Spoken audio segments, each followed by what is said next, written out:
singing softly, playfully, shy, shy, shy. Chuckles lightly. We've been thinking about this one for a while now, and wow, yeah, a lot of you reached out asking for more twice. Yeah, it really is funny how things circle back sometimes. Totally. Especially after, our conversation about Daniel Bates, how he talked about twice literally saving his life. Yeah. It made us look at them differently. Right. Beyond the super catchy songs and the perfect dances. Exactly. We started asking, okay, what is it? What's the actual thing about this group? What's that thread that makes someone feel that intensely connected? Yeah. Because, we'd heard of them, obviously. They're massive. But we never really went, deep into their whole story. And then the messages kept coming, people wanting more, wanting to understand this. I saw someone call it the blueprint of 9. That's a good way to put it. Yeah. So that's kind of what we decided to do. Not just list off achievements, but really explore who they are. Yeah, how they got here. And why they seem to connect with people on this really visceral level, almost spiritual, the way Daniel described it. So less about just the facts, more about the feeling of it all, the emotional truth kind of woven into their whole rise. Yeah, the feeling. And I think for me, when you talk about Twice, you absolutely have to start at the beginning, which was not some slick planned debut. No, definitely not. It was forged in this crucible, this reality survival show, 16 back in 2015. About 16 trainees, right? All living together. All living together, constantly judged, fighting for just a few spots in this new group. Can you even imagine that kind of pressure cooker? It sounds absolutely brutal. I mean, the vulnerability day in, day out, knowing every little thing is being scrutinized. Yeah, baked into their foundation from minute one. That psychological weight. It's intense just thinking about it. It really is. And what's fascinating, almost from a brand perspective, is how those controversial twists in the final lineup happened. Right. It wasn't clean. Not at all. I remember reading about Suyu. She got eliminated, right? But then was brought back purely by audience vote. Yeah, the audience specifically wanted her in. And Momo, too. She didn't make the initial cut either based on the competition. But J.Y. Park, the producer, just felt her dancing was essential. He personally brought her back.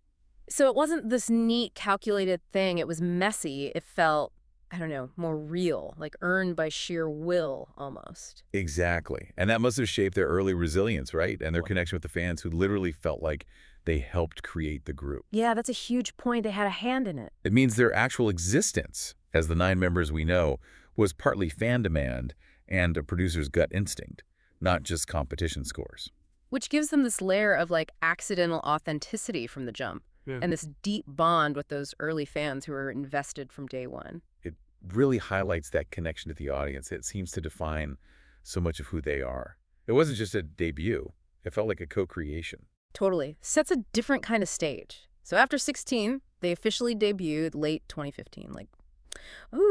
And it wasn't you might expect after a big show, this immediate global explosion. Right, it was more gradual. Yeah, a steady spark, a build-up, especially online. Felt like a slow burn, them earning that connection fan by fan, not just handed superstardom. Which is actually kind of rare for groups coming off those high-pressure survival shows. Yeah. Usually the expectation is instant, massive success. Sure. That slow burn probably let them develop their own thing, their synergy, more organically, away from that immediate blinding spotlight, maybe. Good point. And then, 2016, Cheer Up. Ah, yes.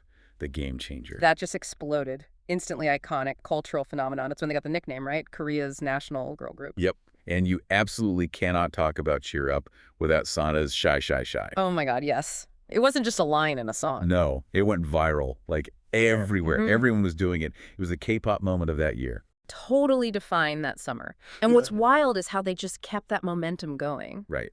TT came next. Yeah. Huge globally, especially Japan. And the little TT pose, another worldwide thing. Yeah. They just kept delivering consistent hits, keeping that fan connection super strong. That viral stuff, Shy, Shy, Shy, the TT pose, it really cemented them in pop culture beyond just K-pop. Show their magnetic charm. But here's where it gets interesting for me. Their early image, it was bright, bubbly, cute. We all know that. For sure. But if you go back to Oosh, their very first song, there was this little hint of something else, like a girl crush vibe kind of hidden in there. I know what you mean. Yeah, it wasn't just pure sugar. There was a bit of an edge. Right. It felt like they were maybe setting the stage for something broader, Yeah. even while doing the bright thing, hinting at versatility. Felt intentional, yeah. Like a little promise of more to come. Exactly. And then, around 2019, they really did start to shift, more visibly. Yeah. Fancy was a big one. Fancy and Feel Special. That's the one Daniel Bates mentioned hitting him so hard, right? Yeah, that specific song. That was a clear move. More mature sound, more sophisticated image, exploring different genres, pushing what a Twice song could be. Which, naturally, sparked a ton of debate online. Oh, for sure. Some fans really wanted that bright, cute stuff back, holding on to that original vibe. Nostalgia is powerful. Totally. But others really appreciated the maturity, saw it as, like, necessary artistic growth. It's such a tough tightrope, isn't it? You want to grow as an artist, explore new things. But you have this massive fan base that fell in love with that specific thing. Exactly. And I remember reading some of the comments back then, people talking about, like, perceived stiffness or expressionless messes in some of the mature concepts. Yeah, comparing it to the, like, raw emotion in the earlier cute songs. Which is weird, because cute concepts can be deeply emotional, too. Right. It's almost like people thought it was harder to convey that vulnerability with a different sound or look. Is that fair, though? I don't know if it's fair, but it's a real challenge. Not just for Twice, but for any group in K-pop, really. This pressure to diversify, but stay you. Yeah, someone wrote, like, they can't shy forever. Exactly. But changing can be jarring. For fans, probably for the artists, too. Finding that sweet spot where growth feels real, not forced.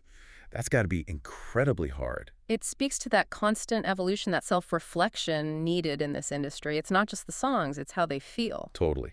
And their feeling, their sound, it has resonated globally in ways that are just, like, unprecedented for a K-pop girl group. Oh, yeah. I read this amazing story about them in Chile. Chile, wow. Yeah, recognized in a shopping mall, people following them, singing TT right there. And apparently the members were genuinely shocked. I bet. They thought they could just, wear a hat and sweats and be anonymous on the other side of the world. Nope. Picture got taken. Surreal. That kind of organic recognition halfway across the planet, it just shows how deep their music has seeped in. Not just chart numbers, but real people, real places. It's that universal appeal, transcends language. But, I mean, the chart numbers are definitely there, too. They've done some seriously groundbreaking stuff with stadium tours in North America. Okay, yeah, Lave is on me again. They're wild. Okay, get this. The only Korean girl group to perform in a stadium in North America, period. Still blows my mind. Not just Korean. Yeah. The only girl group from anywhere to gross over $2 million from a single U.S. concert. $2 million. One show. And the only Korean girl group, or even female Asian act, to gross over $10 million for a tour in the U.S. Wow. Just wow. The scale of that, standing on those huge stages, seeing that sea of faces must be insane. Insane. And it underlines their impact in a market, North America, that's historically tough for non-Western artists to crack at that level. It's more than music. It's a passionate fan base, real economic power, a movement. And it's not just the West. Japan's always been huge for K-pop, and Twice is just, like, dominated there. Oh, yeah. Selling out the Tokyo Dome for 3 shows. 3 nights at the Dome. That's legendary status. And they hold the record, right? Most #1 albums on the Oricon chart for a foreign female act. 8 albums. Beat Boe's record. Wow, Beat Boy, that's huge. And Billboard here, too. Most streamed Korean girl group in the U.S. for 18 straight months. 18 months, December 2020 to June 2022. That's not a fluke, that's sustained presence. That consistency across major markets, U.S., Japan, Korea, shows this incredible ability to connect everywhere, deeply. Not a one-hit wonder, a sustained phenomenon. Definitely not a one-off. And when you look at their charting history, their legacy, it's just hit after hit, record after record. Like, it's kind of interesting. 4 times they were nominated for Song of the Year at MAMA, the big Korean awards, right? Yeah, between 2016 and 2019. And all 4 of those nominated songs were released in Q2, like April to June. Yeah. That's prime comeback season for year-end awards. They mastered that timing. Smart strategy. But then the big one, winning Song of the Year 3 years in a row. 3 consecutive wins. Cheer Up in 16, Signal in 17, What Is Love in 18. That three-peat is just historic. I don't think any other group, male or female, has done that at MAMA. Really? Wow. Yeah. And I remember the chatter, some, controversy around Signal winning specifically. Some people thought Knock Knock deserved it more that year. Oh, right. People always have opinions. But hey, either way, it was still twice taking home the Daisang, the grand prize. Just shows their dominance then. It felt like their era. Totally felt like their era. And the sales numbers back it up completely. Best-selling girl group of all time now. Yep. Over 11.6 million albums sold. Whoa. Ahead of Girls' Generation. Woo. And they're the only girl group in the top 5 best-selling acts in South Korea overall. Like up there with BTS, 17, EXO, TVXQ. That's insane company. That puts them in the history books, period. Yeah. Not just as a girl group. It's a whole different league. Widespread appeal, devoted fandom. Few artists ever reach that. And the music shows. The weekly grind for #1 wins. Highest total wins for a girl group or solo artist, 119 wins. 119? That's nuts. Only BTS has more overall. Yeah. And YouTube, 20 music videos, over 100 million views. 20. Just think about the reach, the repetition. People watching day after day. It's just comprehensive dominance. Oh. Awards, sales, streaming, visibility. But beyond the stats, which are mind-blowing, Yeah. it's the human stuff, the realities of their lives that you kind of glimpse. That's where the deep connection comes from, I think. Seeing the realness. Yeah. Like the pre-debut diet stories, how strict it was. So strict. Resisting bread, snacks, and that legendary story about Suyu. Oh, God, the jock ball. Yes. Using a shoelace to sneak jockball, pig's trotters, through the dorm window to avoid CCTV. Because they all love jock ball, apparently. All 9 of them. That image, a future global superstar sneaking food with a shoelace, it makes them so relatable, so human. Totally. Like something out of a sitcom. And the dorm life stuff. Yeah, living together for years. The 2, 3, 4 room split. The messy versus clean battles. We've all been there. Right. And the big room culprits being Naeon, Jihyo, Sana, and Mina. The messier ones. It's so familiar. And the fridge lock. They put a lock on the fridge. A fridge lock. To protect certain foods. Can you imagine? It's just so normal yet so unexpected for idols living this curated life. It shows they're still dealing with roommate stuff, 8 other people, all their habits. And the little habits. Chaeyoung's loud teeth brushing. Sana's noisy toner application. Jeongyeon being the discipline leader, shushing people's skincare routines. And Mina loving Bulgaric toes. It's just... These tiny details make them feel so real, like people you could know. Bulgaric. That's adorable. And then the weird food finds. Oh, yeah. Pork liver, heart, and lungs in the fridge. Not exactly what you picture in a girl group's dorm fridge. Definitely breaks that pristine image. Makes them feel more authentic, less manufactured. And other little things, right? Neon wanting to be a dog mom. Tuyu loving long chew bread. These small glimpses into who they are as individuals, that's what hooks people, I think. Seeing the real person behind the idol. Yeah, the quirks, the normal desires. But beyond the fun stuff, they've also dealt with really intense personal battles and shown incredible strength, especially with their support for each other. Absolutely. The idol grind is insane, and they've been so transparent about mental health breaks, which is huge. So important. Mina stepping away for severe anxiety, 2019-2020. And Jeongyeon's hiatuses too. Psychological anxiousness, injury recovery, 2020-2022. And it wasn't swept under the rug? No. Openly acknowledged, supported by the group, the company. That transparency in an industry obsessed with perfection. It's powerful. It humanizes them so much and resonates deeply with anyone dealing with their own mental health stuff, like Daniel Bates. Exactly. Seeing people you admire go through it, come back, still unified. It says it's okay to not be okay. There's strength in getting help. It really is validating. And the power of their internal support, their bond, it's palpable. Totally. Like Jihyo cooking for Bam Bam when he was struggling, sharing her own chicken feet. That's real friendship, deep care. And writing that long, supportive message to another friend who was down, telling them to trust her, that someone was by their side. That's genuine empathy. It goes way beyond just colleagues. It's like family. Yeah. And they've felt the grind themselves, too. Oh, yeah.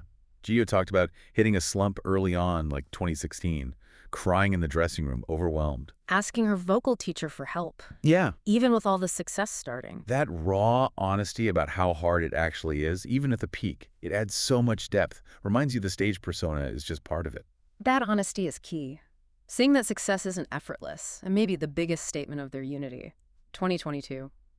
The contract renewal. Oh man, the 7-year mark. All 9 members renewed, defying the 7-year curse that breaks up so many groups. That was huge news, sent shockwaves. That collective choice to stay together, commit to each other, almost unheard of. It symbolizes this incredible stability, loyalty, deep connection. For someone like Daniel feeling fragmented, seeing this powerful, unified group choose to stay whole must have been such a potent symbol of hope, resilience, stability he was searching for. Like an anchor, a testament to enduring connection in a world that feels so temporary. And that connection extends right to their fans once. Ah, yeah, the once connection. It's a whole love story. It really is. The name itself, fans love them once, twice, repays that love twice. That reciprocity, it's built into their identity. And you see it in their music, too. Songs dedicated to the fans, lyrics that foster these really deep personal bonds. And it started way back with 16, creating that early fan base, but they've nurtured it constantly. It's not a one-way street. Definitely not. And Daniel Bates described it as almost spiritual. Yeah, pure and real form of love. Kind, soft, playful, feeling seen, loved. That's incredibly intimate language for a fan-artist relationship, like finding a family, a longing he needed. Speaks to that profound emotional impact beyond just liking their songs, and then he took it to the concerts. Right, not just attending shows, but a pilgrimage for healing. Arlington, Texas. Bulacan, Philippines. Las Vegas.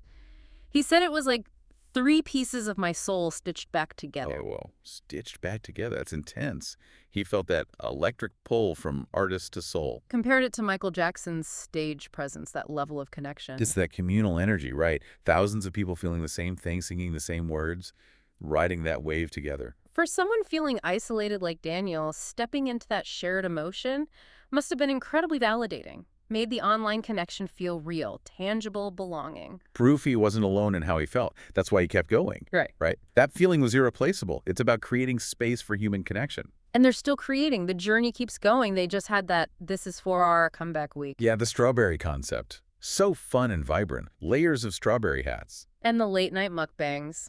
Eating while chatting with fans. Looks fun, but also shows that relentless energy needed. Totally relentless. Yeah. Music shows at 2 a.m., eating etiak boki on the run. It's a grind, but those unfiltered moments break through. And the members are branching out solo now, too. That's a big step. Huge. Nayeon solo debut, POP.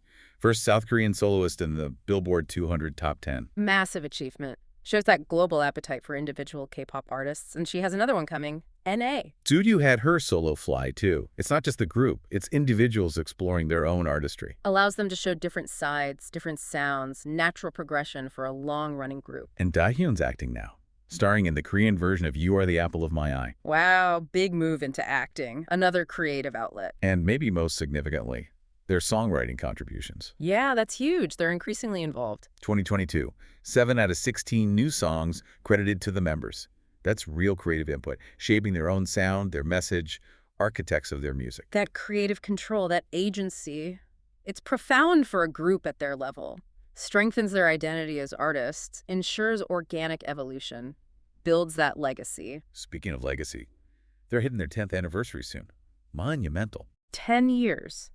And they just announced that documentary twice, 1 in a million. Coming in October worldwide. The title references their intro phrase. 1 in a million. Perfect. And it's their second official documentary. Yeah, which is rare. Shows how much history there is to tell. A chance for them and us to reflect. And they're still touring. This is for tour is ongoing. Philippines, Singapore. There's this real sense of longevity now, reaching 10 years. Yeah. Must feel surreal for them, thinking back to 16. Yeah. I heard one of them reflecting, hoping they stay friends for 20 years from now. Or maybe not, haha. Right. That little bit of honest uncertainty. It's real. Acknowledges that relationships evolve, even theirs. That playful honesty just adds another layer of authenticity. What this whole journey shows, I think, is incredible adaptability, resilience under pressure, and this deep connection with each other, with fans, that goes beyond trends. They've evolved, supported each other, stayed united. It's a blueprint, maybe, for lasting success and real connection in a tough industry. You know, when you lay it all out like that, everything they've been through, the pressure, the grind, but also showing that vulnerability, that care, it really makes you wonder, like, what actually keeps them going deep down? Yeah. What's the unspoken truth behind the laughter when the cameras are off? And it just hits different when you think about it that way, doesn't it? Yeah. It stops being just about the music or the record sold. Yeah, it becomes about that raw, like, unfiltered human connection, the thing we're all kind of searching for, right? Artists, fans, just people. It really does. It leaves you feeling like maybe the real art isn't just the polished performance on stage, but it's in the realness that manages to break through all that. And if a group like Twice can make someone feel that deeply, can connect like that, it makes you wonder, what else out there? What unexpected part of your own world holds that same kind of transformative power for you? Yeah, definitely something to chew on, something to just feel into. This episode is powered by NeonKore Media for stories they said were too real to tell.